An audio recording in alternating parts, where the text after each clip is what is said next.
J'avais des fuites d'eau, j'ai des rats, j'ai des cafards, mais il a jamais fait des travaux. Et il me menace de venir avec ses 9 frères pour me jeter dehors à la rue avec 4 enfants. J'ai bloqué avec des chiffons, des trucs pour pas que le rat rentre dedans. Il n'y a pas de poignée de porte, il n'y a rien du tout, même dans les chambres.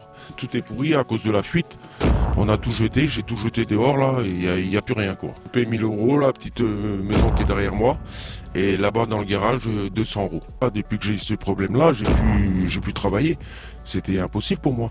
Je me réveillais, je voyais ma fille pleurer, elle vomissait, elle en peut plus. L'école, il nous a réclamé pourquoi ils viennent plus à l'école. Il avait insulté ma femme au téléphone.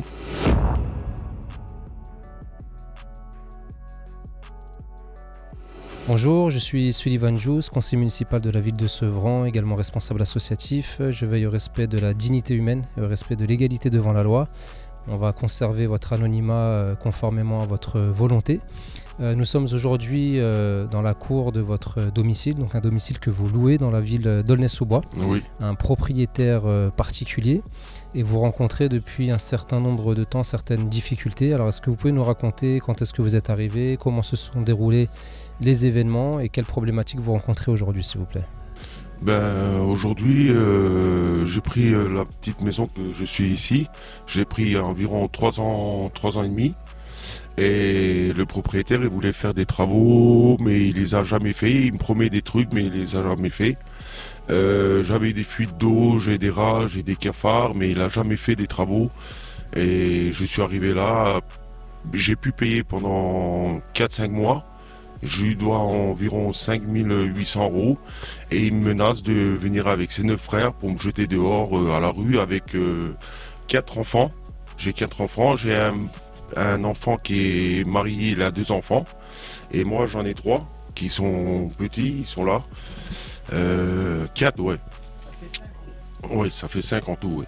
Et voilà, là je sais plus quoi faire, Donc là on est dans une maison, on voit que c'est, on dirait un rez-de-chaussée mais plutôt une cave qui a été aménagée voilà, en appartement, en logement. Et vous avez un bail de location que vous m'avez montré, qui stipule en plus un F4 de 85 mètres carrés. Oui. On voit bien que ça n'est pas un F4 de 85 mètres carrés. Oui. Vous me disiez qu'à ce moment-là, vous n'avez pas la possibilité de comprendre forcément correctement le bail, parce que vous n'avez pas la possibilité de lire correctement ce document. Et ça fait combien de temps aujourd'hui que vous lui demandez de faire les travaux et quelles problématiques vous rencontrez spécifiquement dans cet appartement? Là, ça fait 2 ans que je lui demande de faire les travaux. Alors quels travaux vous lui demandez exactement? Pour faire les travaux, pour faire la fuite que j'ai dans la cuisine. D'accord, donc il y a une fuite d'eau dans la cuisine. Il y a une fuite d'eau dans la cuisine qui va dans la chambre, donc la chambre elle est invivable, on ne peut plus vivre. Il y avait au moins 1,5 cm d'eau dans toute la maison, j'avais mis du parquet. Le parquet je l'ai jeté dehors. De réparer la douche. Parce que la douche, je sais pas si vous avez vu, mais on a vu, on mettra les vidéos de toute façon de la douche. Mettre une petite cuisine, réparer la maison. Dans la douche, vous me disiez qu'il y avait des trous qui laissaient passer des rats et que de temps en temps, vous avez vu des rats rentrer dans la maison. Oui, c'est ça. Et donc, j'ai bloqué avec des chiffons, des trucs pour pas que le rat rentre dedans. Il y avait la porte devant qui se fermait pas depuis je suis rentré dedans. Il a jamais mis un barrière, un serrurier pour appeler quelqu'un. Il n'y a même pas de poignée de porte. Il n'y a pas de poignée de porte, il n'y a rien du tout, même dans les chambres. Il y a des voleurs qui sont rentrés chez moi quand je dormais à 3 h du matin en plus.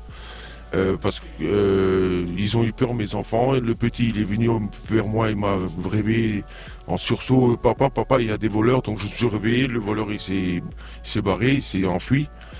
Et là, depuis ce temps-là, je l'appelle pour faire des travaux, mais il n'y a rien qui se passe. Il me promet des trucs, mais c'est dans le vent, quoi. Et c'est pour ça que vous avez décidé d'arrêter de payer le loyer, parce que vous avez essayé de faire des travaux aussi à l'intérieur, et ça vous a coûté beaucoup d'argent. Oui, j'ai fait la peinture, j'ai mis des plaques en polystyrène sur le toit, parce que c'est... Pour isoler? Oui, pour isoler un peu pour mes enfants, pour être bien, quoi. J'ai mis du parquet, j'ai mis ça, mais tout est pourri à cause de la fuite. On a tout jeté, j'ai tout jeté dehors là, et il n'y a plus rien quoi. Il n'y a plus rien. Et on voit que donc vous avez une petite dépendance qui est à côté. Oui. Donc il y a le premier appartement qui est là. Oui. Une dépendance qui est une seule et unique pièce. Oui, oui. Où vit votre fils avec son épouse et ses enfants. Oui. Et, ses 2 enfants. Et donc pour ça, il vous a fait aussi un avenant au bail. Contrat, donc il vous a fait un contrat aussi. Oui. Il vous demande de l'argent pour vivre là-bas aussi. Oui. Sachant qu'il n'y a... On a vu au niveau de l'électricité, c'est compliqué. Oui, il y a une arrivée d'eau là-bas ou pas? Non, pas du tout. Pas du tout d'arrivée d'eau? Non, il n'y a rien. Juste c'était un garage, quoi. Il l'a aménagé. Il y a juste une chambre, quoi. Juste pour dormir. D'accord. Et donc avec tout ça, il vous réclame 1200 €. 1200 € pour l'appartement et la dépendance. Oui. D'accord. Là, je paie 1000 €, la petite maison qui est derrière moi. Et là-bas, dans le garage, 200 €. Est-ce que vous avez tenté d'entamer des démarches auprès du service hygiène de la ville ou auprès de la CAF pour dénoncer les conditions? Non, pas encore. Non, parce que il m'avait dit qu'il va arranger, donc j'ai pas pris l'utilité de faire tous ces démarches-là. D'accord. Il vous a promis beaucoup de choses. Oui, voilà, il m'a promis beaucoup de choses, mais il n'y a rien qui s'est passé, quoi. D'accord. Donc c'est pour ça que je suis pas allé les voir. Et là aujourd'hui, c'est un ras-le-bol. Et là, c'est invivable parce qu'il y a mes enfants, ma petite fille, elle est tombée malade, elle arrête pas de vomir. Je sais pas, c'est à cause des cafards ou des rats, je sais pas. Elle est tout le temps malade, ma petite, donc je sais pas quoi faire. Et c'est un nouveau-né en plus, c'est une toute petite. Oui, bah oui. D'accord. Elle a 15 jours. D'accord. Et donc vous pensez que c'est par rapport aux conditions d'habitation aujourd'hui qu'elle tombe régulièrement malade? C'est même pour nous, pour l'hygiène, tout ça, c'est invivable. On peut pas vivre, on peut pas respirer de l'air pur. C'est constamment, c'est catastrophique, quoi. Oui, et mes petits sont plus à l'école ici, juste à côté, et je peux plus les mettre parce qu'ils sont toujours malades. D'accord. Donc ça provoque aussi des difficultés au niveau scolaire. Provoque, ouais. Alors c'est vrai que nous, quand on a été alerté de la situation, c'est pour ça qu'on s'est rapproché très rapidement de vous, parce qu'on ne peut pas tolérer qu'une famille entière avec des enfants, et qui plus est des nouveau-nés ou des enfants en bas âge, vivent dans de telles conditions. Je tiens à le rappeler, le logement incompatible avec la dignité humaine, c'est quand même un délit pénal. Les personnes risquent des peines de prison assez sévères par rapport à ce genre de situation. Ils ont des obligations en la matière.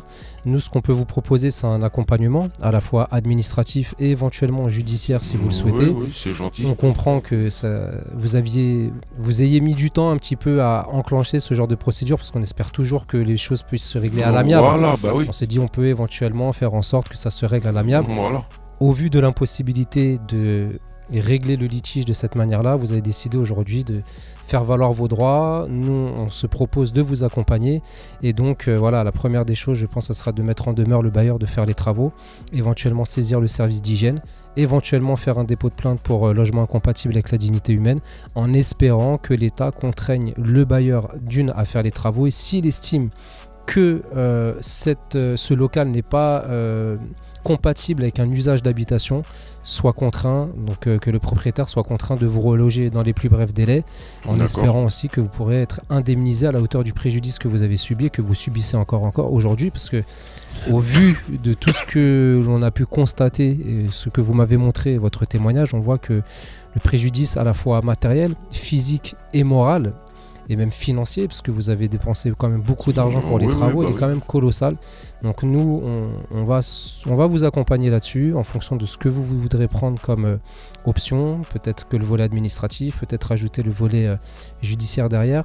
Mais vous, aujourd'hui, quelles seraient, pour être très clair et concis, vos attentes concernant votre vie de tous les jours au sein de ce... Moi, s'il me cherche une autre maison compatible pour ma famille, je ne demande pas plus. Je ne suis pas gourmand, je ne suis pas un homme qui profite des situations, mais au moins qu'il me trouve quelque chose, que je puisse vivre tranquillement avec ma famille. Quand même bien comme tous les gens qui vivent bien, quoi. Je suis pas difficile, quoi. Voilà. Et psychologiquement, tous les jours, c'est difficile à vivre. Oui, tout le temps, on se réveille, on voit ça tout le temps. On n'a même plus envie d'aller travailler parce qu'en fait, je vends des voitures, j'achète et je revends. J'ai pas de boulot fixe, quoi, parce qu'on est gitan.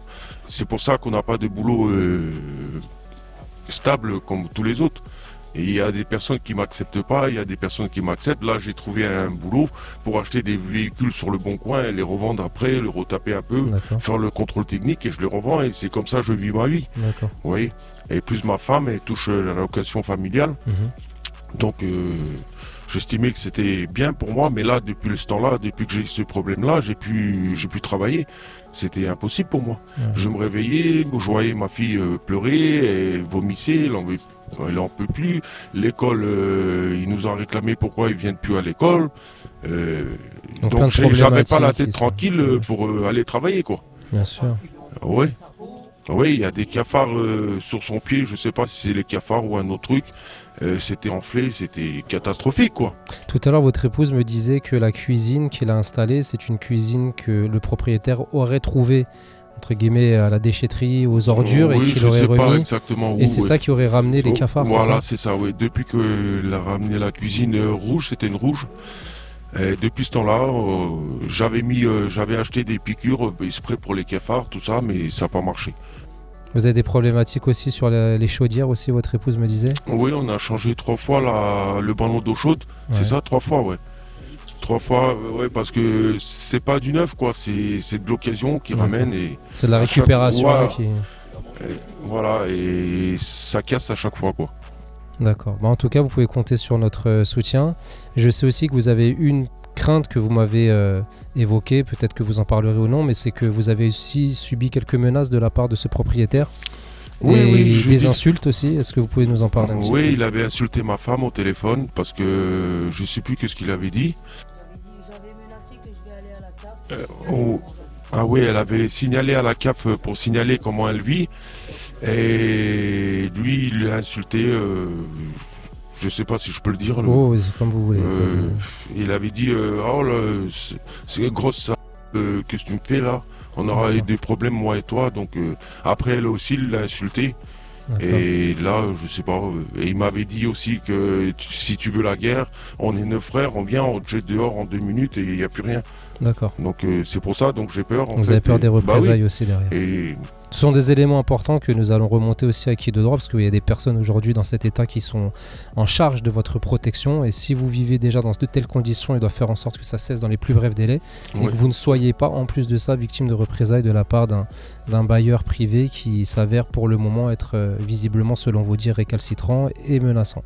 Donc en tout cas, nous allons faire le nécessaire, j'espère dans les plus brefs délais. C'est gentil. On vous tiendra au courant, et puis on espère sincèrement et de tout cœur que votre famille pourra trouver une issue favorable gentil, très rapidement, que vous puissiez retrouver votre dignité et que vous puissiez retrouver votre paisibilité intérieure qui vous permet de retrouver un cours normal dans votre vie de tous les jours. D'accord. Bon courage et je vous dis à bientôt. Merci à vous.